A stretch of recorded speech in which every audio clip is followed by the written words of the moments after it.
was obviously a very good win. You showed a lot of character to come back and get the win in the end. Were you pleased with the way your side performed?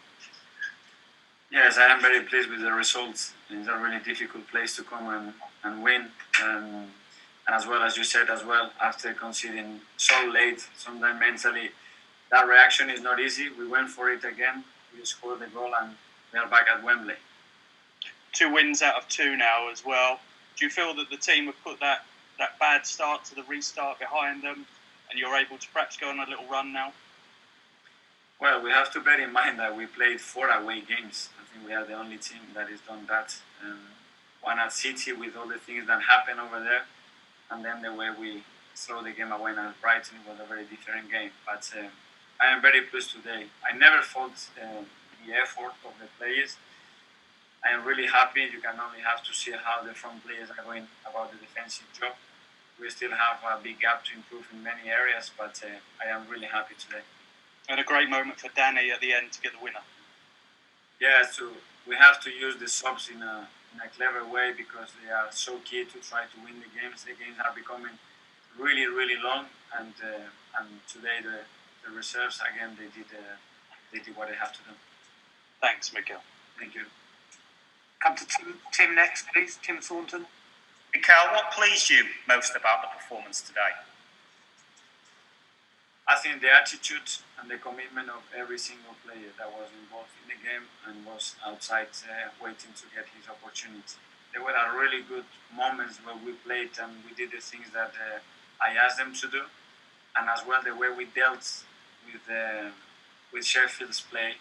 They are really good at what they do, the way they commit people forward, the way they play of the second phases, the way they attack the box, and we knew there were going to be some phases that we were going to suffer, and how we deal with that, I'm really good with. Is it step by step for your team putting the building blocks in place, and how important would success in the FA Cup be to that? I think every win it gives you a little bit of credit and a bigger margin as well, and it gives them some encouragement.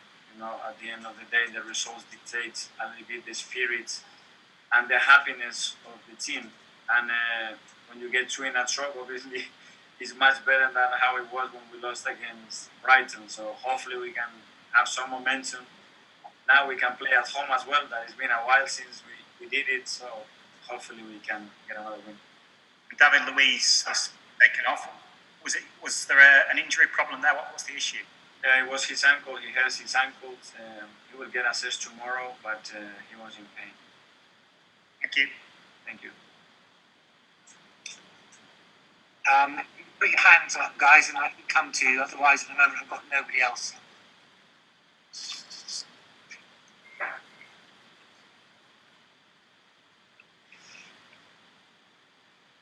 Okay.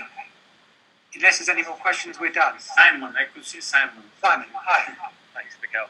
I just wanted to ask you, Mikel, about Kieran Tierney, because he's someone who's obviously struggled a bit with fitness, but how pleasing has he been in this lockdown, coming back and seemingly fitting in so well to your system? Well, he's been training incredibly hard through the COVID-19. Obviously, it's been a really tough moment for him the last 6-7 months since he moved here from a different city, a different football club, get the injuries that he picked. But he's a kid with an incredible attitude. He's so willing to learn and to put everything he has.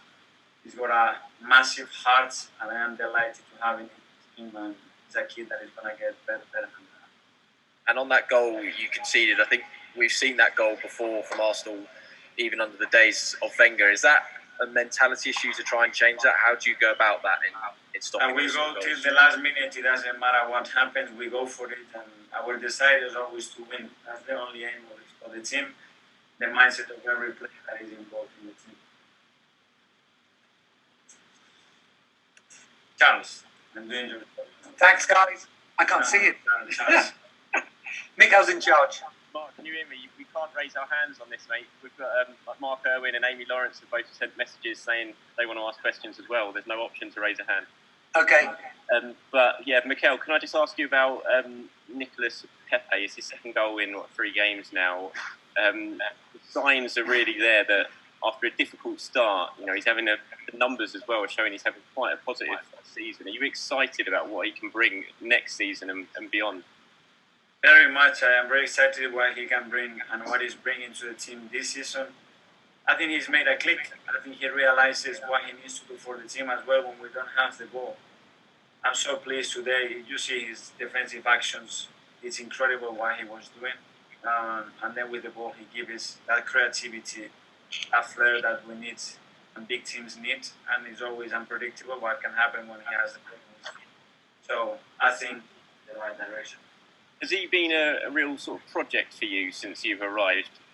Someone you've really worked with at the training ground? I really liked him from the past. I didn't know him personally, but I think he has a player with an incredible potential. But he needs to be decisive in every game, and he needs to take care of moments in the game when he disconnects himself a little bit, and he cannot do that. And I will be very persistent with him to try to change that, because if he is at his best, he is a player that makes a difference for the team. Thanks, Mikel. Thank you. Amy? Hi, Mikel. I was just following on a similar question really about Pepe. Have you done a lot of talking with him particularly? Is he a kind of guy who's had to adapt to the new country? You mentioned the same thing for Kieran. Do you feel that Pepe has needed more of a sort of psychological almost click as much as a click on the pitch with his teammates? It's very important to get to try to understand the player, what his feelings are, how hard it's been for him to adapt to a new country, a language that he doesn't understand, that he can speak to his teammates, and as well what happened in that process. But he's very willing. He's such a nice boy. He's always smiling. He's always positive around everybody. He's a bit of a free spirit, but that's good. We need all kind of characters in the team, and now he's showing his commitment to us. Do you think he feels more comfortable now at Arsenal, sort of during this restart period, than he did before? Do you think he feels a different sort of sense of responsibility? I don't know how he was feeling before. We just try to produce the right environment for players and treat them a little bit individually for their needs. And hopefully we are in the right direction with Nico. We can feel that he has our total support. And the only aim from us basically is try to improve him and make him decisive for the team. Thank you. Thank you.